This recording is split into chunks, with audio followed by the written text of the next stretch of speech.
Bom, fazer um vídeo aqui que eu tô devendo pro pessoal do canal já há algum tempo, né? O vídeo do Lotus Elan S2 1995. Tempo atrás eu tinha feito uma enquete, né? Tava em casa o Gran Coupé 75 vermelho Azteca, o Opala SS4 amarelo Caju e o Elan 95, né? Tinha feito uma enquete de qual carro era para fazer um vídeo, né? Acabou dando meio empatado. O vídeo do Gran Sedan, do Gran Coupé e do Opala SS4 eu já tinha feito. Tinha faltado o vídeo do Lotus, né? Então vamos contar a história, né? O pessoal brinca com senta que lá vem história. Esse tem história mesmo, não o carro especificamente, mas a história da Lotus e do modelo em si, né? Depois eu vou abrir a capota dele, mas deixei ele ligadinho aqui um pouquinho, né? Abri os faróis. A história da Lotus começa em 1952, Colin Chapman. A gente fala de Lotus, pelo menos pra mim, pra quem nasceu nos anos 70, final dos anos 60, anos 70, a primeira coisa que vem na cabeça é aquela Lotus preta com o John Player Special em dourado, né? Depois também os pouco mais novos, Ayrton Senna, que correu com Lotus e tal. Então um nome muito ligado aí com o automobilismo. Mas a Lotus foi fundada pelo Colin Chapman em 1952 como uma fábrica de carros esportivos, né? Em 1954 surgiu o Lotus Team, que era a Lotus Competições. Tá, a ventoinha ligou. Vou dar uma desligadinha para falar melhor, né? Vou desligar os faróis escamoteáveis. Descem, meninos. E vou desligar o contato também.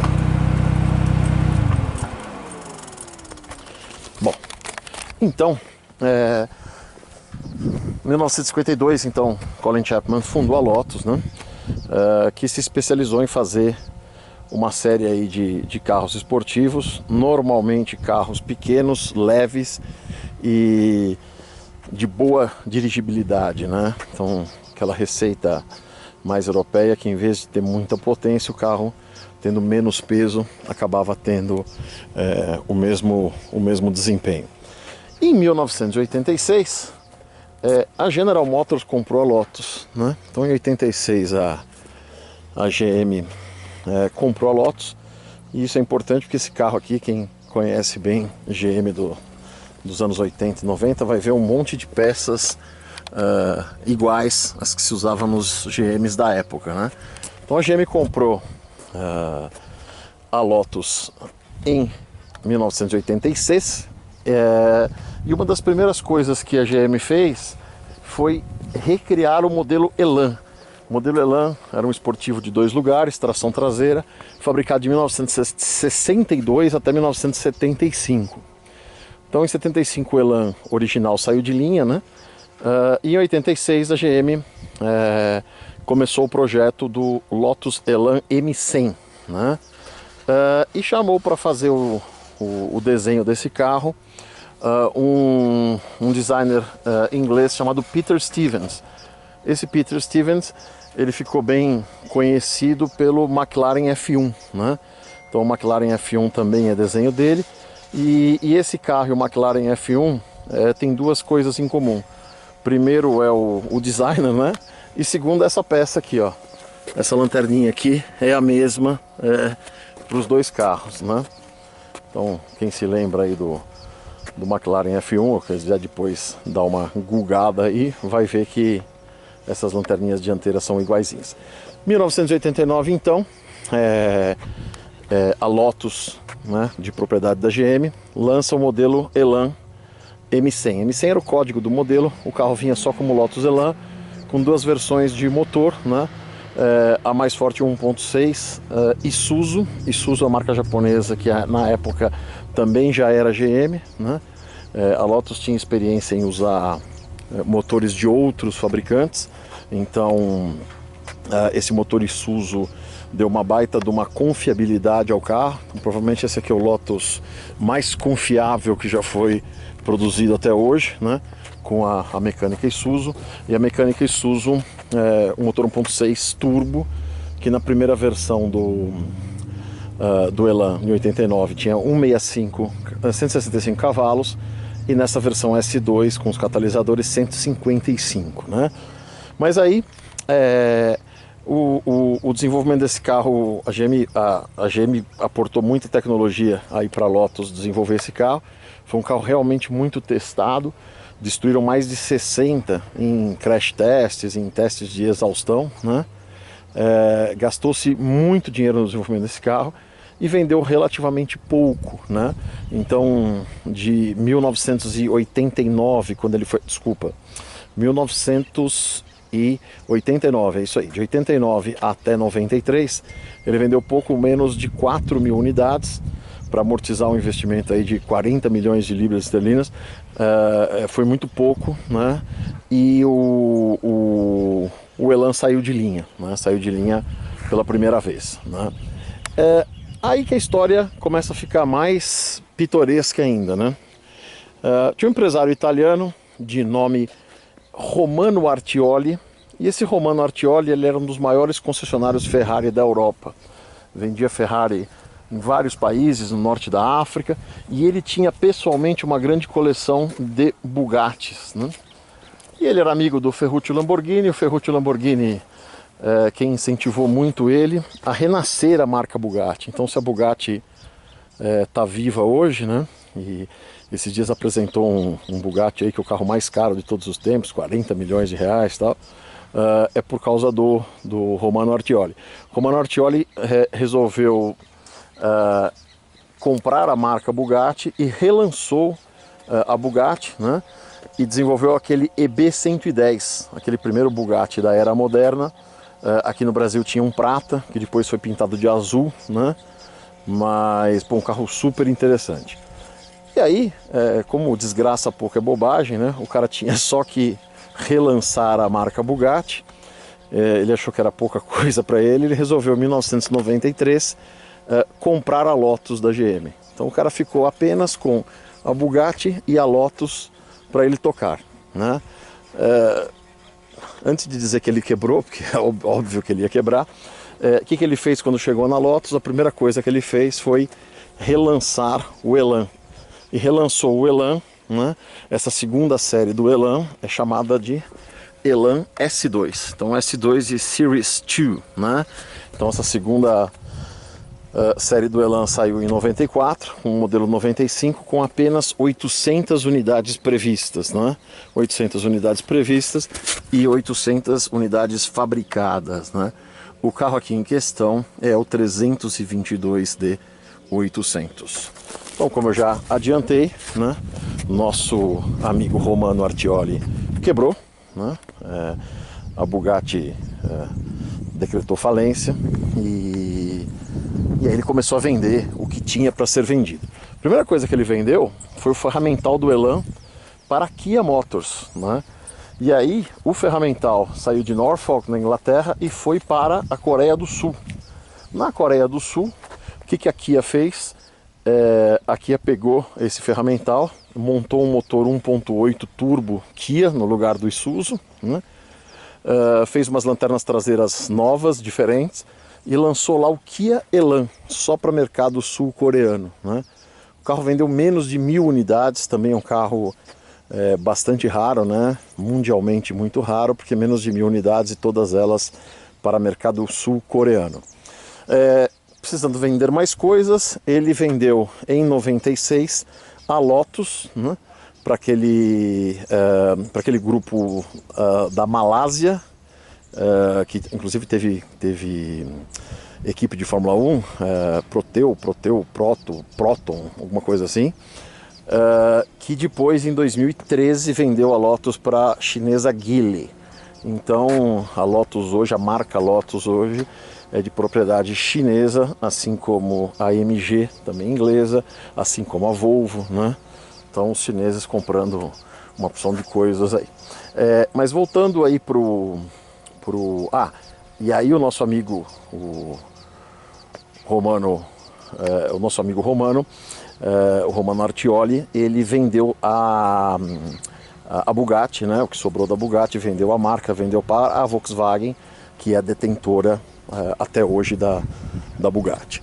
Bom, então esse carro aqui, ele é o menor carro da nossa coleção seguramente, tem 3,80 m apenas, né? E os engenheiros da Lotus, né, na parte dinâmica, na parte de motorização, pegaram basicamente uma mecânica Isuzu. Se você pegar aquele Isuzu Impulse, chegou a vir um ou outro aqui na farra das importações independentes, né? Ele tinha esse motor 1.6 turbo, e ele vinha na coluninha dele aqui, ele vinha Handling by Lotus, né? Ele tinha suspensão acertada pela Lotus, tal. Então basicamente foi pego essa mecânica do Isuzu, né? E montada na frente, transversalmente, e o carro tem tração dianteira. Então esse, além de tudo, é o primeiro Lotus com tração dianteira. Talvez seja um pouco o que não ajudou o carro a fazer muito sucesso, porque apesar do carro ser excelente em termos de dirigibilidade, você tinha toda aquela tradição dos esportivos ingleses de tração traseira, né? Mas é um motor assim indestrutível, como a maioria dos motores japoneses dessa época, com desempenho bem legal, né? Principalmente para um carro tão pequeno e de peso bem razoável, né? Então ele é um carro que, se você pega os testes de época, ele fazia 0 a 100 em 7,8 e uma máxima de 213 a 215 km por hora. Realmente ele é um carro muito gostoso de acelerar, mas dá medo de andar em velocidades muito altas, porque ele é realmente muito baixo, né? Ele é muito baixo, ele é muito colado no chão, e a sensação que dá é que, se você tiver uma imperfeição no asfalto, não aquelas imperfeições de buraquinho, mas aqueles desníveis de asfalto um pouco mais longe, a impressão é que o carro vai decolar, né? Bom, em termos de handling, né, em termos de engenharia, a ideia o que era? Era ter um carro, já que era para ser tração dianteira, a dirigibilidade tinha que ser a melhor possível. E aí o conceito da Lotus para esse carro era o conceito 90%. O que é o conceito 90%? 90% dos motoristas deveriam extrair 90% da performance desse carro em 90% das situações.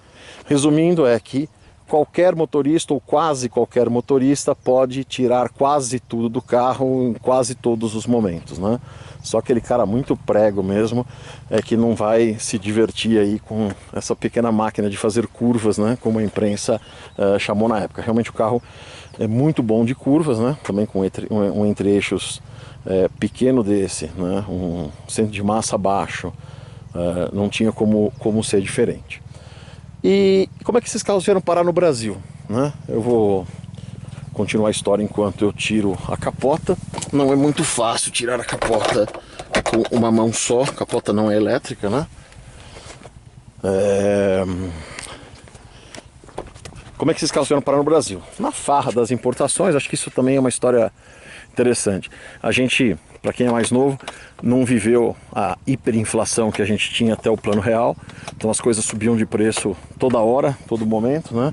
Você passava no supermercado, o preço já estava trocado, mas não é que aumentava um pouquinho. Às vezes, eu lembro de LP que a gente ia comprar, estava um preço, voltava no outro dia, estava o dobro do preço, e coisas dessa magnitude, né?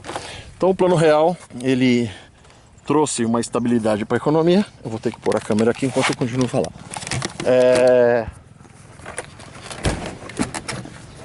Ele trouxe essa estabilidade para a economia, mas existia um receio muito grande de que, com a moeda estável, as pessoas começassem a consumir muito, e aí a falta de produtos, né, levasse a um retorno da inflação. E realmente, quando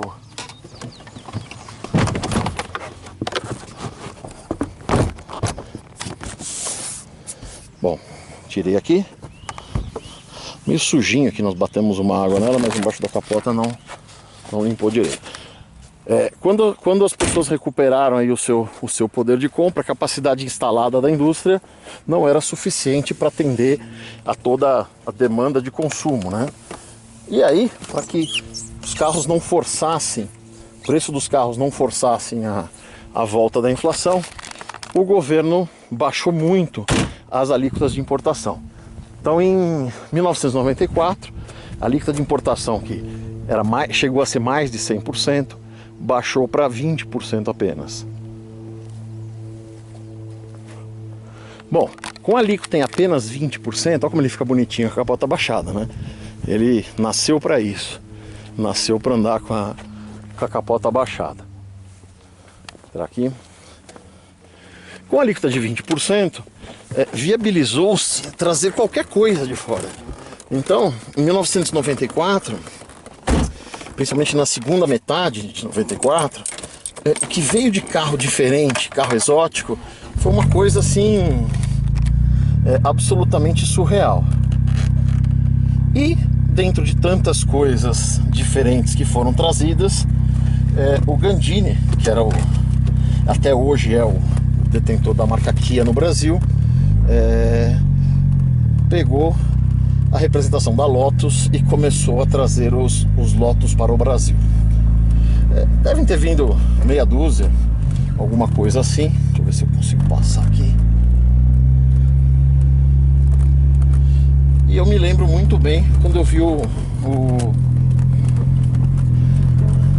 me lembro muito bem quando eu vi o primeiro desses carros aqui, era um preto, né? E eu falei, caramba, mas cada carro diferente, né, que tá vindo. A gente saía na rua e a gente não conseguia acompanhar o que tinha de novidade em termos de carro, né? E eu sempre fiquei com esses carros na cabeça, falei, putz, um dia eu vou comprar um Lotus Elan, né? Em 2002 eu comprei o Pontiac Trans Am conversível. E depois disso eu falei, pô, eu quero ir atrás de um Elan. Deixei de comprar um Elan preto em 2003.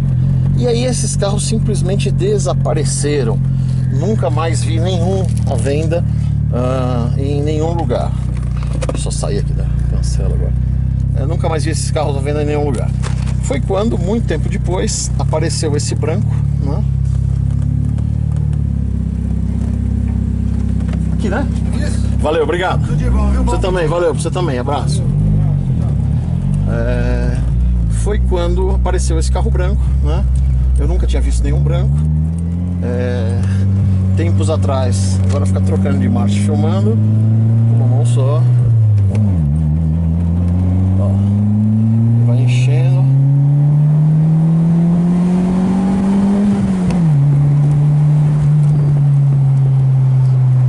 É bem divertido, né?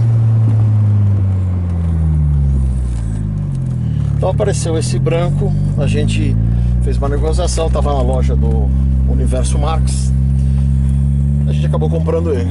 É engraçado essas coisas, a energia, né? Nunca aparecia um carro desse.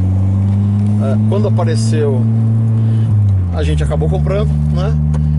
E um pouco tempo depois apareceu um preto no Rio de Janeiro, bem mais barato. Tava com as rodas trocadas, mas o cara tinha as rodas guardadas, o cara tava mudando para Portugal. E eu tinha acabado de comprar o branco, então obviamente não deu para comprar o preto, né? Mas incrível como essas coisas acontecem, né? E aí um pouco tempo depois também deu no noticiário, né? O dono do Guaraná Dolly teve um problema fiscal aí, qualquer coisa do tipo. Os carros dele foram apreendidos. E na reportagem que eu vi dos carros do Dolly apreendido, tava embarcando numa cegonha lá um Elan azul metálico. Esse Elan azul metálico eu cheguei a ver anunciado muito tempo atrás, né? Tem um videozinho, se vocês procurarem aí, apareceu um monte daqueles vídeos do Galeb, né, de shop tour de venda de carro. E tinha uma vermelha, 0 km, e custava 50 e poucos mil dólares na época, né?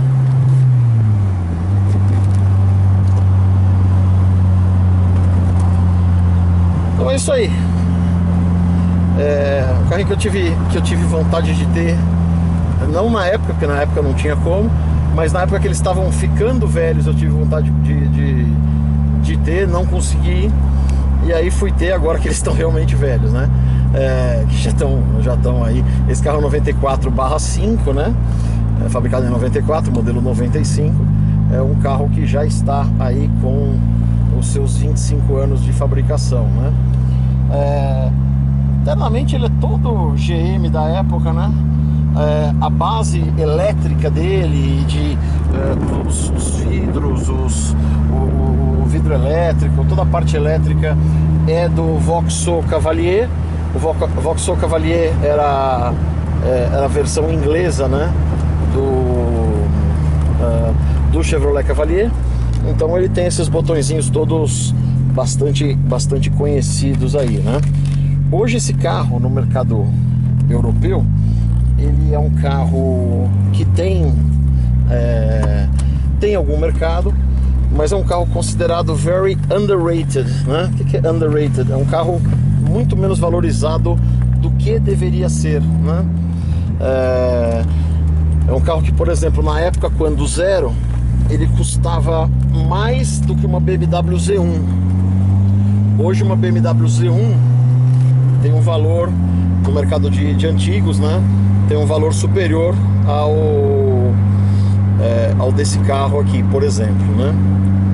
Então é isso, mas é um carro bem divertido. Tem mais uns 4, 5 rodando no Brasil. Tem essa preta que estava no Rio de Janeiro, tinha uma outra preta em São Paulo, tem a azul do Dolly que eu não sei que fim deu, né? Tem a vermelha que saiu no Shop Tour. Tem uma história pitoresca de um, acho que verde, que tem no YouTube. Se você procurar, procura assim, roubaram meu Lotus Elan. Tem uma mulher dizendo, não conheço nada da história. Outro dia que eu vi, fui ver se tinha algum conteúdo em português, né? Foi outro dia que eu vi que essa mulher tinha um Lotus Elan e que ela supostamente tinha colocado como em consignação numa loja, e o dono da loja sumiu com o carro e ela perdeu o carro. Nem sei que fim, é um vídeo de alguns anos atrás já, então é meio pitoresco. Então tem algumas, é um carro que, putz, quem tiver a oportunidade de pegar, um carro que eu acho que, como todo conversível, aí sempre vai ter um interesse de mercado, né? Sempre vai ter gente interessada. E a história da marca Lotus, né? Que é muito legal, uma marca icônica aí, fez parte aí do nosso imaginário coletivo de criança e adolescente, né?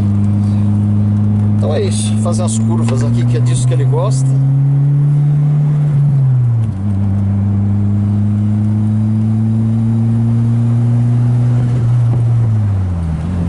Sempre com cuidado, sempre devagar.